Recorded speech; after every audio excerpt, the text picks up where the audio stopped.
नमस्कार बालमित्रांनो, आज आपण आभाळाची आम्ही लेकरे या कवितेचा अर्थ बघणार आहोत। तुमच्या पुस्तकातील ही कविता अतिशय सुंदर आहे, जिचं नाव आहे आभाळाची आम्ही लेकरे। चला तर मग सुरुवात करूया।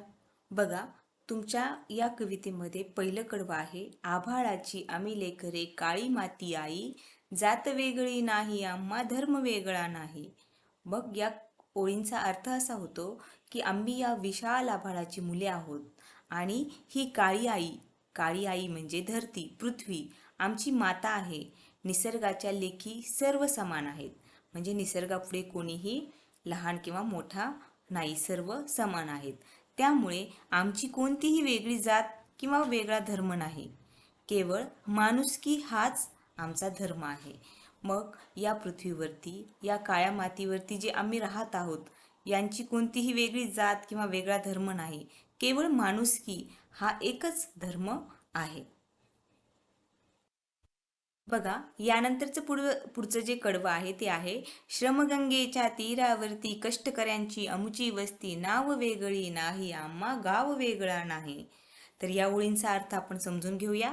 या ओळींचा अर्थ असा होतो की आम्ही कष्टांच्या गंगेकाठी राहणारे कष्टकरी लोक आहोत, म्हणजे आम्ही कष्ट करणारे लोक आहोत। आमची ओळख आमच्या कष्टाने होते। आम्ही सर्व कष्टकरी एकच आहोत। आमचे नाव किंवा गाव वेगळे असू शकत नाहीत। या पृथ्वीवर राहणारे, या भूमीवर राहणारे आम्ही सर्व कष्टकरी आहोत। आमचे नाव किंवा गाव वेगळे नाहीत। पृथ्वी हे एकच गाव आहे आणि माणुसकी हे एकच नाव आहे, माणूस हे एकच नाव आहे। तर या कडव्याचा असा अर्थ तुम्ही घ्यायचा आहे। यानंतर आपण काय करूया, पुढचे कडव्याचा अर्थ बघूया। तर बघा, पुढचं जे कडवं आहे तुमचं, त्यामध्ये तुम्हाला दिलेलं आहे, माणुसकीचे अभंग नाते आम्हीच आमुचे भाग्य विधाते, पंथ वेगळा नाही आम्हा, संत वेगळा नाही।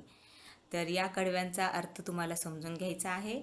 आमचे एकमेकांशी असलेले नाते हे माणुसकीचे आहे, जे कधीही तुटणारे नाही। म्हणजे रक्ताच्या नात्यापेक्षा सुद्धा महान थोर असे जे नातं असतं ते असतं माणुसकीचं नातं।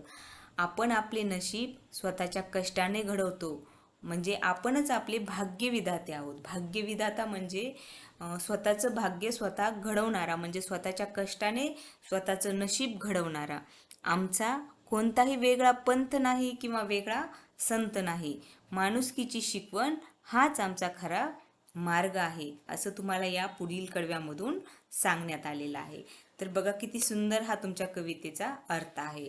यानंतर जे शेवटीचे कडवं आहे, त्या कडव्यामध्ये बघा असं म्हटलेलं आहे, कोटी कोटी हे बळकट बाहू, जगन्नाथ रथ ओढून नेऊ, आस वेगळी नाही आम्हा, ध्यास वेगळा नाही।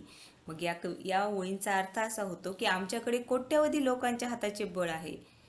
या एकत्रित शक्तीच्या जोरावर आम्ही समाज परिवर्तनाचा जगन्नाथ रथ, म्हणजे मोठे कार्य, आता इथे जगन्नाथ रथ दिलेला आहे, त्याचा शब्दशः अर्थ घ्यायचा नाही, तर जगन्नाथ रथ म्हणजे एखादं मोठं कार्य, समाजकार्य आम्ही नक्कीच पुढे नेऊ। आमची इच्छा म्हणजे आस आणि आमचे ध्येय म्हणजे ध्यास एकच आहे की सर्वांचे कल्याण। म्हणजे आमच्याकडे ही जेवढी लोकसंख्या आहे, जेवढे लोक आहेत, या सगळ्यांनी जर एकत्रित होऊन जर ठरवलेलं आहे आणि हा जगन्नाथ रथ म्हणजे मोठे कुठलेही कार्य आम्ही पुढे नेणार आहोत, ते नेण्याची आमची आस, इच्छा आहे, ध्यास आहे, हा सर्वांचा एकच ध्यास आहे आणि त्यात तो आहे सर्वांचे कल्याण। तर अशा पद्धतीने आभाळाची आम्ही लेकरे तुमची ही जी कविता आहे, हिचा अतिशय सुंदर अर्थ तुम्हाला इथे समजला असेल। कविता नक्कीच आवडली असेल।